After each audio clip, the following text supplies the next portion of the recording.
IVM.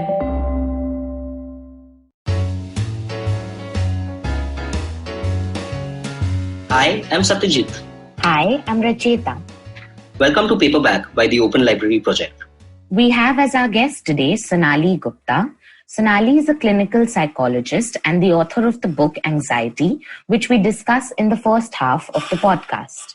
In the second half, we discuss In the Company of Men by Eileen Scully, I Never Promised You a Rose Garden by Joanne Greenberg, and The Gift of Therapy by Irvin Yalom. Happy listening.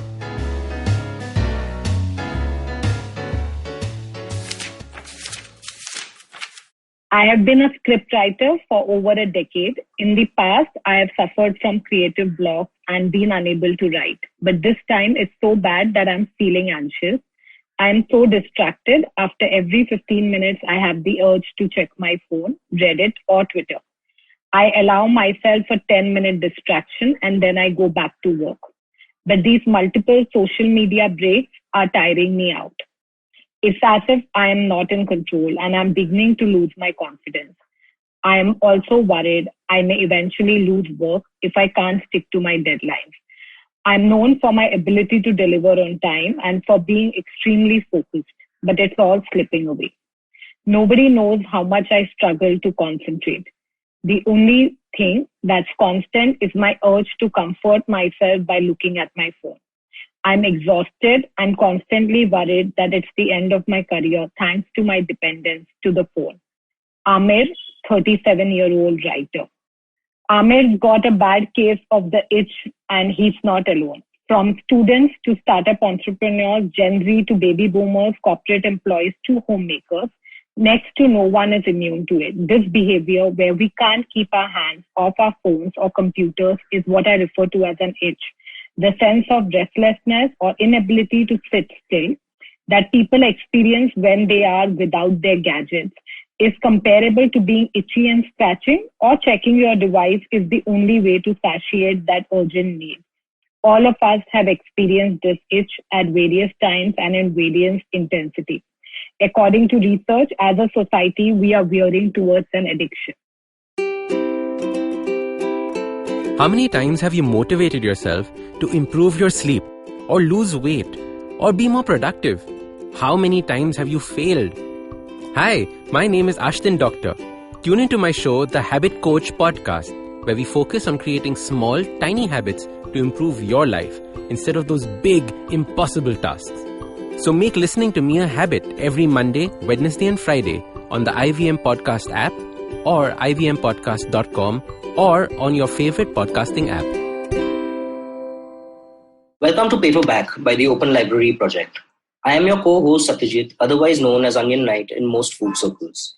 I'm hosting this podcast with my co-founder at the Open Library Project, Racheta Sharma Roy. Hi guys, my name is Racheta. I'm an ex-banker, social impact entrepreneur, podcaster, writer, publisher, and inveterate learner. The Open Library Project is a curated library service which is offered to corporates on a subscription basis.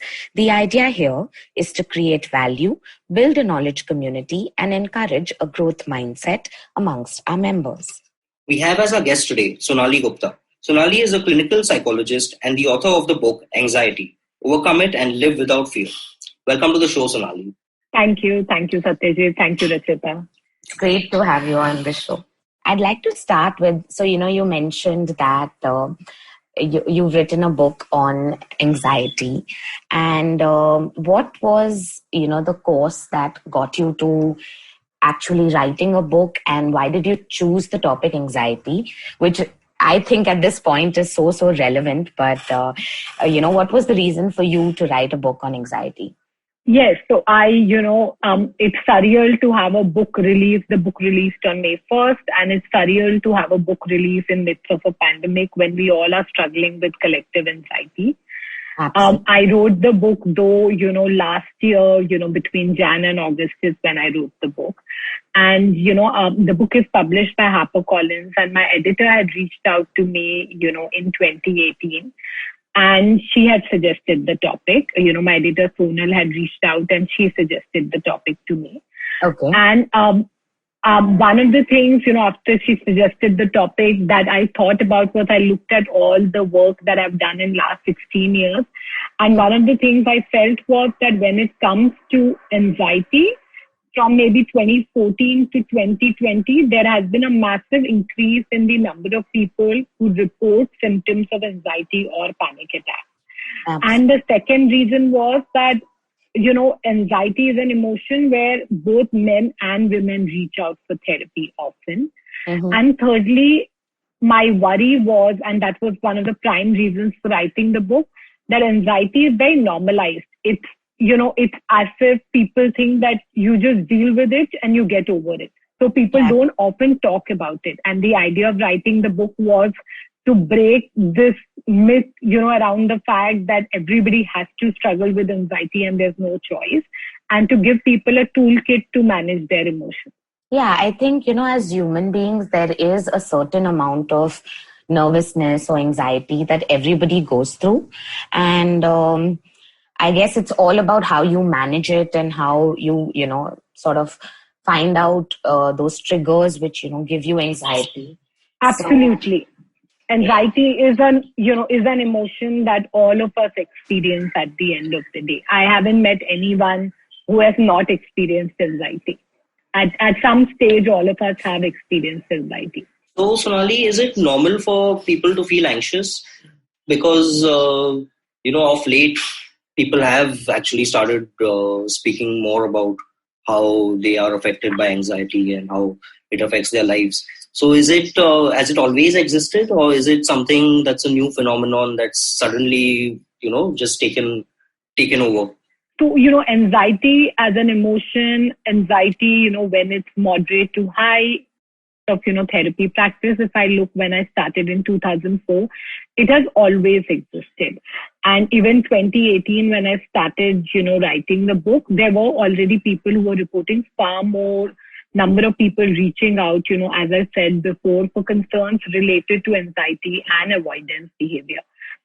I think we have a greater awareness now about it, and that's why now whether it's social anxiety or anxiety, they have become terms that are part of our vocabulary now. And it's normal to experience anxiety. At the same time, one of the chapters in the book is called What's Normal Anxiety and What's Not. So I think it's important to understand the duration that your symptoms of anxiety last, also the frequency and the intensity, that how severe are some of the symptoms and how long do the symptoms last, and also how debilitating is your anxiety. Is your anxiety coming in the way of your day-to-day functioning? Is it so high that, you can't sleep at all? Is it so high that, you have panic attacks consistently? So the important idea is to figure out when it's normal and when you need to see a qualified mental health professional. Right. So what does anxiety, kind of look like? How does it, how do we recognize that we are maybe crossing the threshold of normal anxiety into something maybe a little more dire? Your book also mentions like physical, emotional, psychological anxiety and, Yes. panic attacks and what you should do. So can you take us through that? Yes. So, anxiety is, defined as this feeling where we feel restlessness or nervousness, which is about either the future or even about the task or actions which are lined up for the future. But it's also about sometimes how others are going to perceive or, see us or see some of our behaviors or actions. So, one of the ways physically that anxiety often manifests, and, as Rachita said, the symptoms of anxiety, in the book and also otherwise are covered in the context of physical, emotional, behavioral, and cognitively. So physically, a sign of anxiety could be difficulty breathing, sweaty palms, tightness in the chest, shortness of breath, stomach ache, sweating excessively. Some of the emotional signs of anxiety could be a sense of apprehension, a feeling of, a feeling of doubt, a consistent feeling that, of fogginess in your head, and sometimes even feeling too alert and hyper cautious. So those are the emotional symptoms. And the behavioral ways that anxiety manifested, it manifests in this urge to avoid tasks. So people would often say that, I'm invited to so many parties, but, on some days I just feel so uncertain, so anxious that I end up canceling them. Right? So, so the tendency to avoid social situations or, behaviors where one is canceling things, not because one is sick, but one is emotionally feeling uncertain and emotionally feeling overwhelmed. So that's one of the behavioral ways that, so one is struggling in that sense, and that anxiety is very real. Also cognitively, by cognitively we mean in the context of thoughts. So it may come up in the form of overthinking, rumination, feeling that constantly there are thoughts in your head and you're in this thought spiral and you can't get yourself out. Also, with the people, when they are anxious, they consistently have this fear that something will go wrong. Mm-hmm. And when these, we all have experienced that tightness in the chest maybe once in a while, or, like before an examination, before a speech, you kind of feel the butterflies in the stomach. Now, once in a while is absolutely fine. Mm-hmm. When it comes to this point where you are experiencing it most of the day, or when you are experiencing the symptoms are throughout the day and they last for long durations, they also happen almost every second day. And, let's say you miss going to work because there's a presentation that's making you anxious. Right. Then those are signs that anxiety is very high. Or let's say you have a flight to take. Of course, in a pandemic, I can imagine taking a flight would trigger anxiety. Yeah. But in a pre-pandemic world, if you have a flight to take and for a week at a stretch, you have not had sleep. You have consistently worried that you will lose, what if you don't reach the airport on time? What if you forget your passport? Then there are signs of anxiety which may be on the higher side. Right. So I wanted to actually ask you a question. Yes. You mentioned the pandemic, and I have realized that, through this pandemic, definitely my anxiety levels have gone up. So, and I feel like the main trigger for that is uncertainty, because we're not sure of what's happening. You're not sure of, what's going to happen in the next 10 days. And when you hear like someone who's got COVID, sometimes I felt like, I have shortness of breath because I'm so anxious about, a close loved one having COVID or something like that. So it's a sort of panic attack, I would guess. But what do you think you should do at such a point to sort of manage this kind of stress that all of us, I believe, must be going through? So yes, this is, as I said in the beginning, this is a period of collective anxiety. I think with the pandemic, I don't know if you experienced what you experienced is a panic attack. If it is a panic attack and if it's consistent, the feelings keep coming, then it's a good idea to see a mental health professional. At the same time, if the anxiety is about the uncertainty, I think it's important to remember that uncertainty by itself is a neutral term. I say this in the book. So the book was edited when in the midst of a pandemic. Okay. So one of the things that I've written in the book is that just because we don't know what's going to happen next few months from now, doesn't mean that things may not go right. It just means that we just don't know what's going to happen.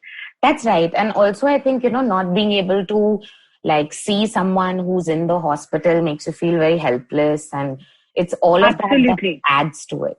Yes, absolutely. And I think it may be important to reimagine uncertainty and see it as a neutral term rather than a negative term. I think in times like pandemic, what's happening is a lot of people are catastrophizing. In the book, I speak about it in detail. But what I mean by catastrophizing is people are thinking about the worst case scenario. So you could look at a COVID tracker, you could look at the paper, and the first thought in your mind would be that, what if, it happens to me? What if I fall sick or my family member falls sick? We are already moving to the worst case scenario. And because we are already moving to a worst case scenario, we are feeling anxious. The reality is that it is not happening to us now. And maybe a lot of people from March to now have catastrophized thousands of times. Yeah. So in fact, one of the things I say in the book is that in my eyes, personally, I feel the opposite of anxiety is mindfulness. So the degree to which we can stay present, stay in the present, and of course take all necessary precaution, is the degree that we can take care of ourselves. So learning to be mindful and telling ourselves this is not happening to me, I am catastrophizing, is one of the ways to deal with that overwhelming anxiety. Absolutely. That's such good advice. Yeah. What you said about uncertainty is so bang on point, because we tend to just go directly to worst case scenarios when the truth is it probably may not even never happen to us, right?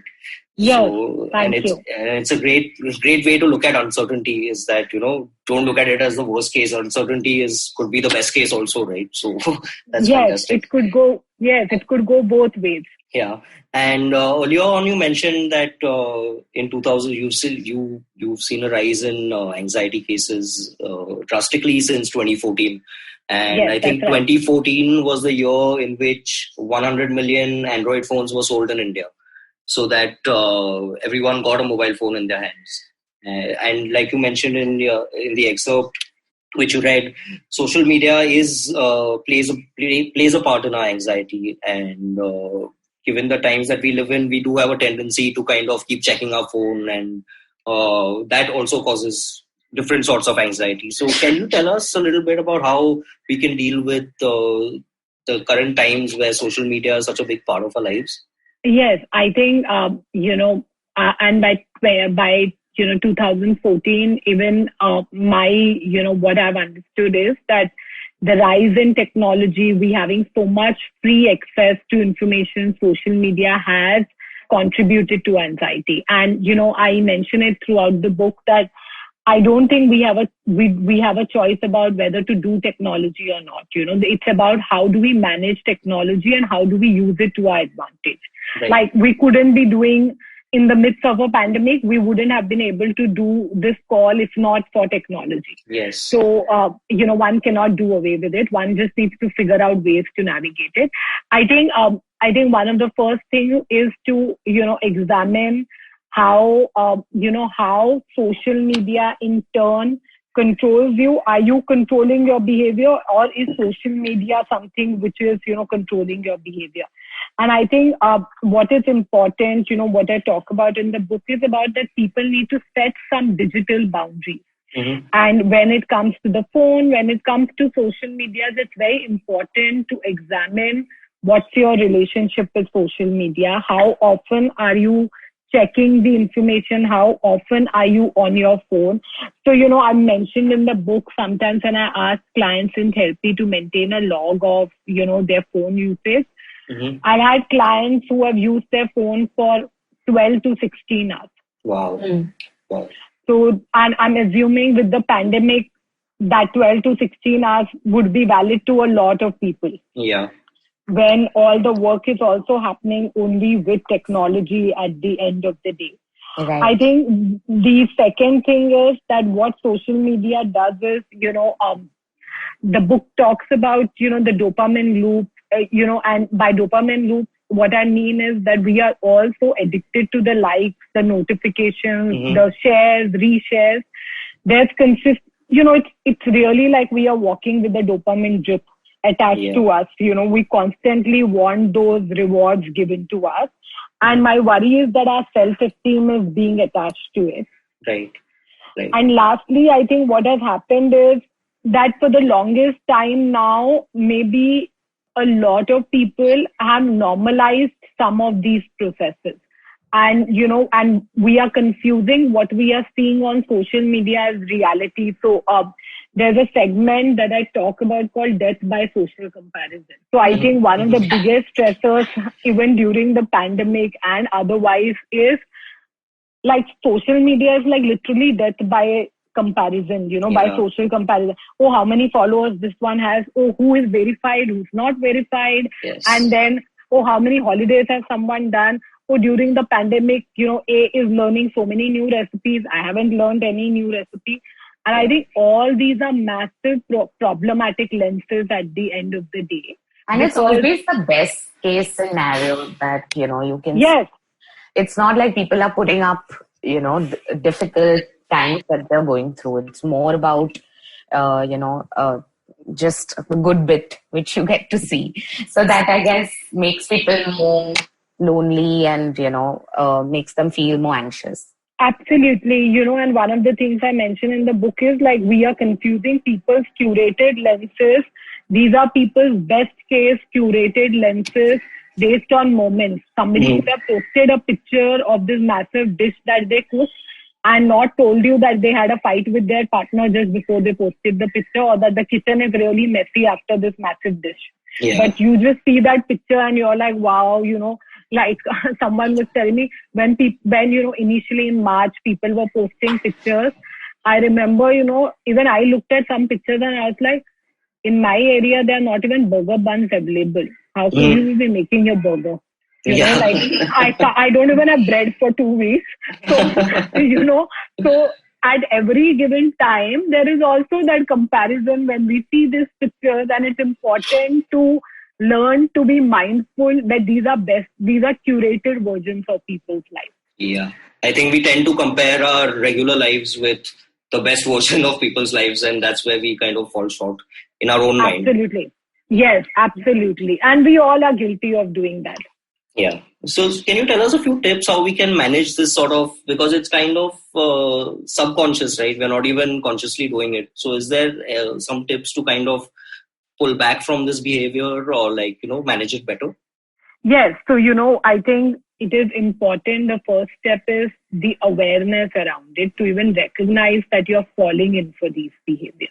Mm-hmm. And I think the second important bit is to recognize what are some of the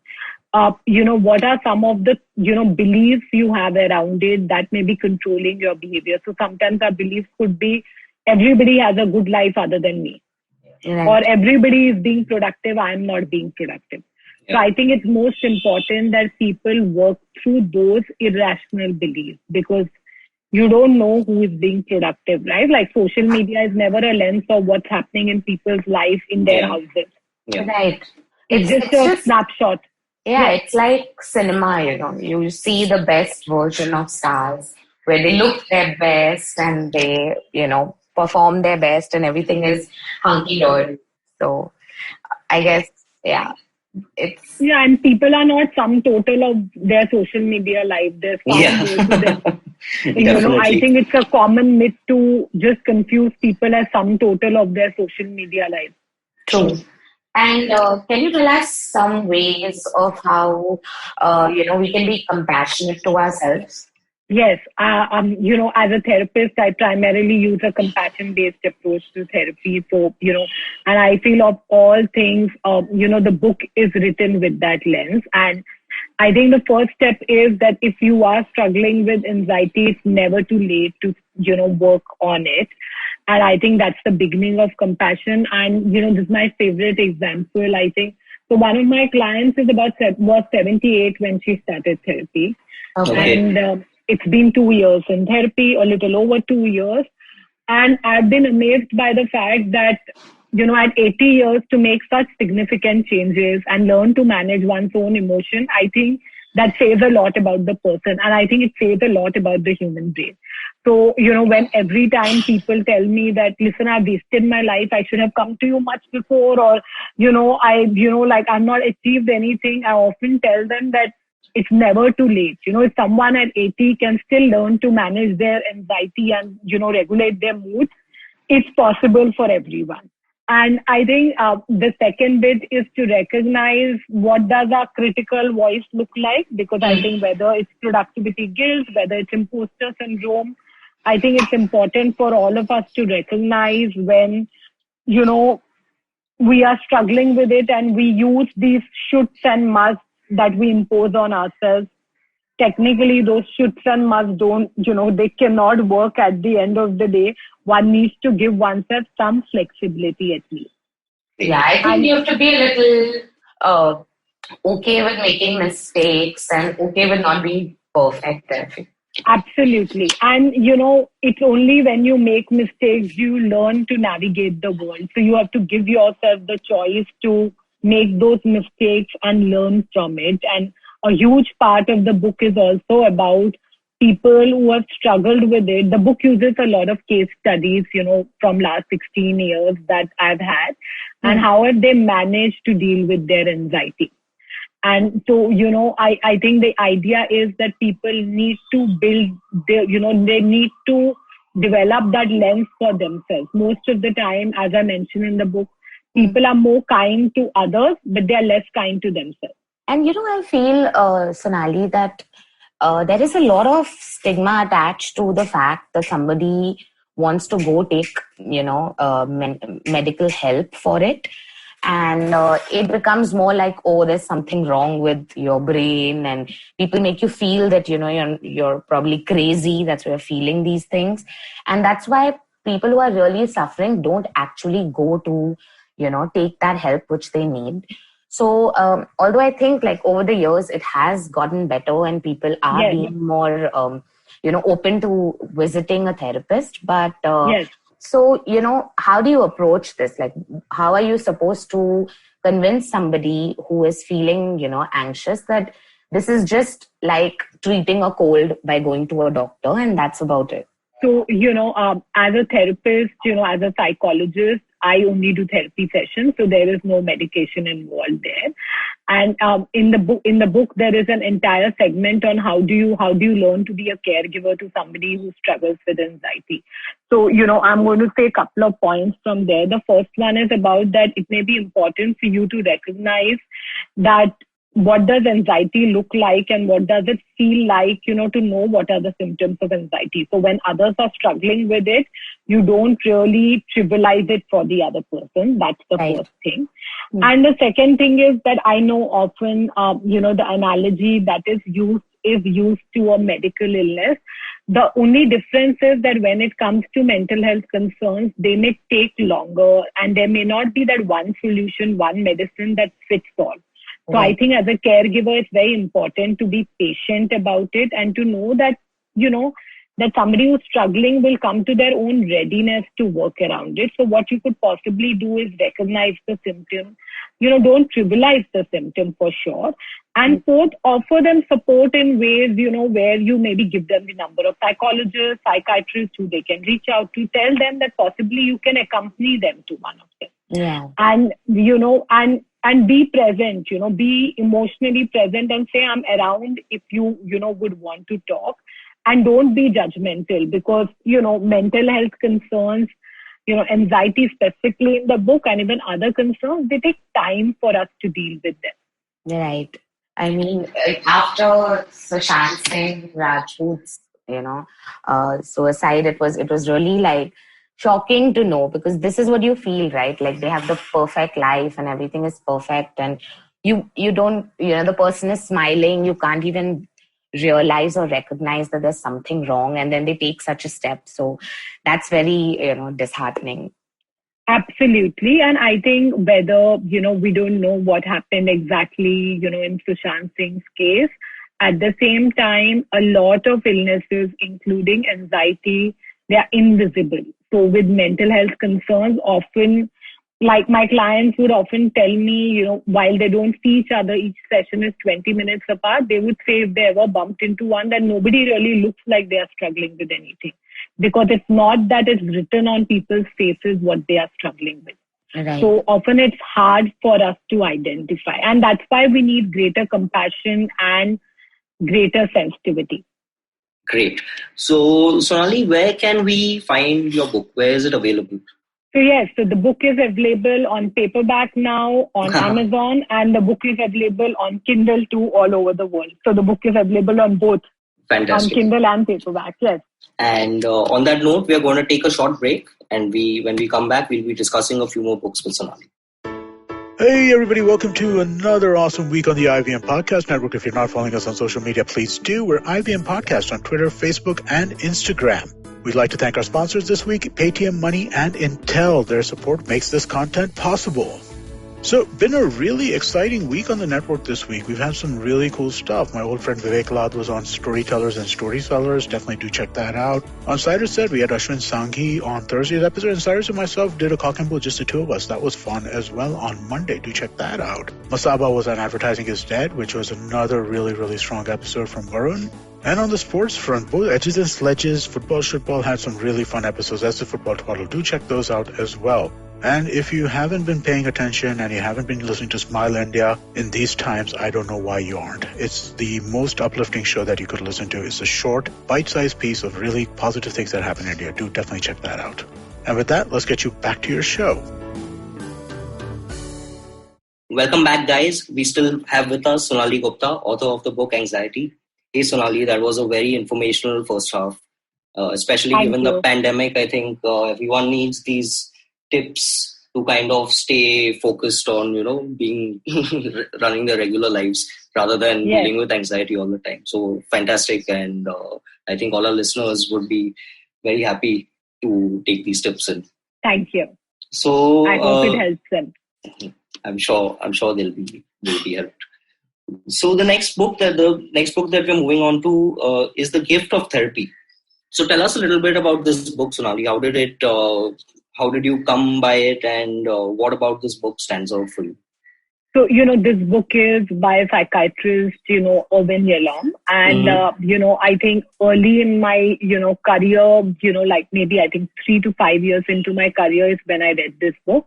Mm-hmm. I think this book, I particularly like because it's very simply written. And for anybody who's interested in mental health and therapy, what it looks like, the book, has small chapters which talks about, the insights that therapists have. Like in one of the chapters, he talks about hit the iron when it's cold. So, that's the crux of the chapter, which basically means that it's important, even when one works with clients in therapy, that you discuss a difficult emotion when when the client has worked on an emotion and they are feeling far more stable. They will take your feedback really well. So, the book has a lot of pearls of wisdom in very simple language. Mm-hmm. And even if you're not a therapist, there are so many things you will learn from the book in the context of understanding yourself. So if any of your readers also wonder what do they want to start with, if they want to understand therapy, this is one of the very good books, very simply written, and also a compassionate, very non-judgmental perspective on human behavior, and also almost a lens into how therapists think. Awesome. So the next book that we're going to be talking about is In the Company of Men. So tell us a little bit about this book as well. This is one of those books, I think, that has pretty much shaped a large part of my career. Okay. And I feel this is one of those books which should have done really well. I don't know how well did the book do. But, when I was about 19, 20, I read the book. So, so that's like a good, now 18 years back, 17, 18 years back when I read this book. This book talks about therapy and mental health from the eyes of how men would perceive it, and how do you work with emotions when it particularly comes to men in the context of individual and group work. And I feel even, although this book was written so many years back, I still feel there's a massive dearth of literature when it comes to therapy and how both genders respond to therapy. And for me personally, I feel because I read it at 19, 20, one of those years, while I was still studying, it helped me form a lot of narratives and an understanding and a narrative of compassion and sensitivity towards both genders. So it allowed me to have a lot. It provided me templates in that. The book makes very good distinction about the difference between anger and rage. Very often we confuse rage as anger. We feel that acute anger is rage, right? Yeah. So, the book talks about how rage is this emotion of powerlessness and actually helplessness that we feel. When we are feeling rage, that is what we are feeling. And it talks about, the book is again filled with a lot of case examples. The book is filled with actual cases. And of course, all of us as therapists, when we write, they are composite cases. You change all characteristics, but still. And I think this book pretty much, when I was 19, 20, also inspired the way I work with people. And I think even in my writing style, when I've used a lot of case studies throughout every chapter, there are like about 4 to 5 case studies or more some places. I think this book, it kind of provided me that template. And it's again one of those very few books which are simply written. Even if you are not a therapist, you would still understand all of it. So I think it's perfect for anyone who's looking to read it and to even understand mental health from a gender narrative. And I think it is very, very important. And this is compassionate and done very beautifully. Yeah, I also feel like, men are not very expressive because, they are always told to be strong and not cry and not emote. So it'll probably be useful for them to, read this book because it'll give another perspective to it. Yes, the book covers all of these. I feel, in fact, that both men and women need to read it because it's important to look, sometimes for even women to understand, and for men, I think both, this is the gender-based literature, is that both of them should expose, one should read it even, as a woman and even as a man. For a lot of men, there will be identification. And for a lot of other people, women, it will provide them also a lens of making sense of how, from a gender perspective, sometimes we navigate the world so differently. Absolutely. Great. And the last book we're going to be talking about is I Never Promised You a Rose Garden. So tell us a little bit about this book, Sonali. Yes, so I read this book when I was about 17, 18, again, so many years back. And, it's also a film as of now, it's also a film that exists, that came out some years later. Mm-hmm. This book is about this girl who goes to, one of these, I don't think it's asylums, but it's one of those centers where people who are struggling with severe mental health concerns are taken care of and are provided therapy, medication. I think they do portray it like like a sort of asylum. I don't know what's the term exactly that the book uses. Mm-hmm. But the book is based on the premise where the therapist is telling the person, who's struggling with mental health concerns and these are severe mental health concerns, including hallucinations, delusions. She says that even when you work with me and you get better and you go back to the world, I'm not, there is no promise of a rose garden out there. I never promised you. So even when people work in therapy and they go out there, mm-hmm. one of my biggest learning was that things never completely get better. Even if you work in therapy, there are still going to be challenges. All you can work with your clients is to teach them how to take care of themselves, and using a similar analogy, to be realistic that life will keep throwing challenges at us again and again. And, just as we were talking in the podcast, the uncertainty will always be there. Right. Even when clients leave therapy, I come from a belief, and I feel that it's important for them at some stage to, even when they leave therapy, to know that there will be challenges. They will have better coping skills to manage what they are struggling with. And, and that's the realistic bit we can have. And I think I love that book particularly because it allowed me to be very realistic very early on in life about how much you can do as a therapist. Because there's no magic wand, there are no solutions, there are no instant complete solutions. Therapy is a slow process. And it's just that, it's that clients learn to trust themselves. And I think that's a big process in itself. Great. So, Sonali, where can people reach out to you online? Are you on social media in case they want to reach out? Yeah. Absolutely. So on social media, if they were to reach out on Instagram, it's Mental Health with Sonali. That's mm-hmm. my handle. Okay. And YouTube is also Mental Health, with Sonali. There are videos around mental health if anybody wants to see. On Twitter, it is Gupta Sonali. So they can reach out to me on any of these.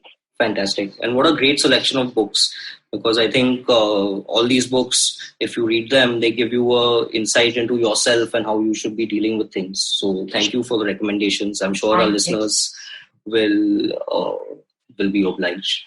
And thank you for hosting me. Definitely speaking to both of you. It was great having you on the show, and I feel that both of us have also benefited from this conversation, just in the terms of how we should be dealing with things, and I hope our listeners will take that away as well. So thank you so much. That's lovely to hear. Thank you. Thank you so much for being on the show, and we hope to have you again, maybe when your next book is out. Thank you for so much faith. Yes, I hope I can write. I hope I can, write another one, sometime in the future. Yes. Great.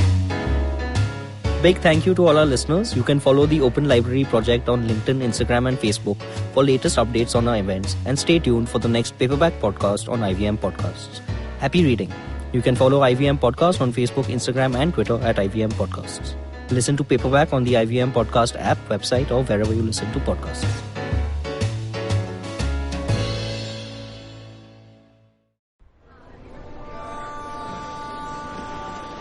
Did I just catch you on your way to work? Or did you end up pulling an all-nighter? Let me guess. You have a packed schedule for the day, the week, and probably the month and the year. That's a lot for your mind to handle, don't you think? This buzzing chaos also brings tons of negative thoughts. Am I right? Try spinning that bottle in a positive direction with me, Chetna, on the Positively Unlimited podcast, every Monday on IVM Podcasts. It's time to change your life one alphabet at a time. Are you constantly seeking happiness? Wondering how to make the most of every day? How not to let your inhibitions stop you from achieving your goals? It's now time to get your A game on. It's time to unlock your true potential. Tune in to the Empowering series with me, Zarina Poonawalla, to feel empowered in all genres of life. From behavioral skills to management skills, from health to relationships, from mental well-being to emotional well-being, and of course your finances. I've got you covered. With these tips and tricks from me, Zarina, and true life stories from my amazing guests, you're bound to bring your purest to the table. Tune in to the Empowering series with Zarina Poonawalla every Thursday on the IVM Podcast app, website, or wherever you listen to podcasts.